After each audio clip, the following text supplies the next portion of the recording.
व्यक्तिगत स्तर को गलाणी महांगा राजनीति परस्पर को आक्षेप प्रति आक्षेपर कौन सुजोग हाथछड़ा करूना दुई पारंपरिक प्रतिद्वंदी वर्तमान विधायक शारदा प्रधान एवं पूर्वतन विधायक प्रताप जेना उभय नेता मध्य कादुओ फिंगाफिंगी एवं महांगा राजनीति को सरगरम करिछि। गांधी जयंती अवसर में बीजेडी पदयात्रा कार्यक्रम में प्रताप जेना पीसी प्रसंग उठाई वर्तमान विधायकों को आक्षेप करथिले।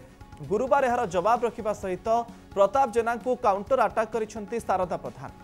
महांगा निर्वाचन मंडली में विकासमूलक काम सबू बंद हो पड़ रही। पीसी दियो पेमेंट नियो ए नीति चली। पीसी नदेले कौन बिल को मंजूरी मिलूना बोली प्रताप जेना अभियोग करथिले। गुरुवार एक जनशुणाणी कार्यक्रम में प्रताप जेना देइथिबा मंतव्यर जवाब रखी प्रताप जेना कार्यकाल में महांगा निर्वाचन मंडली में होइथिबा दुर्नीतिर हिसाब रखिचंती शारदा प्रधान।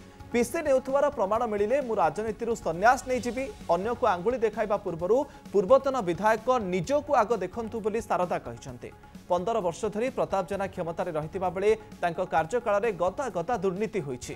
क्षमतार गला परे एबे प्रताप जेना प्रलाप करुथुबा कथा कही प्रताप को कटाक्ष करिसंती वर्तमान विधायक शारदा प्रधान।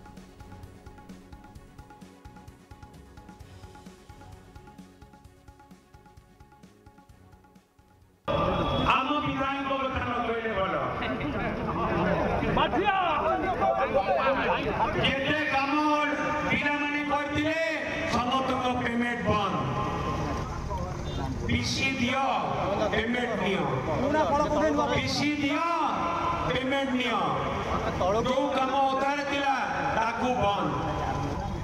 आम निर्वाचन मंडली रे विकास पूरा ठप पूरा बंद हो गई। आज किसी प्रोजेक्ट इनागुरेशन करूचंती एटी ब्रिज को मते आमे फाउंडेशन देइतिलु पुणी मु सुनिली से माने आउ थरे फाउंडेशन दवा को आसीबे। मांगारे पागड़ा बिलुआ मातिची एडा समस्त जाकर फोन अछि का ना कहबेनी आज समस्त सोशल मीडिया रे लिखिबे मांगारे पागड़ा बिलुआ मातिची। 4 मासला लोक ताको प्रत्याख्यान करछन। 4 मास न होनु आमे 15 वर्ष विरुद्ध रे मु तारो लड़ी जेल जाइछि केस खाइछि माड़ खाइछि भयंकर होइछि आंदोलन होइछि धरना दिया होइछि रैली होइछि हमर कुछ असुविधा नहीं। 4 मास न परुणु बिलुआ भुकिलानी।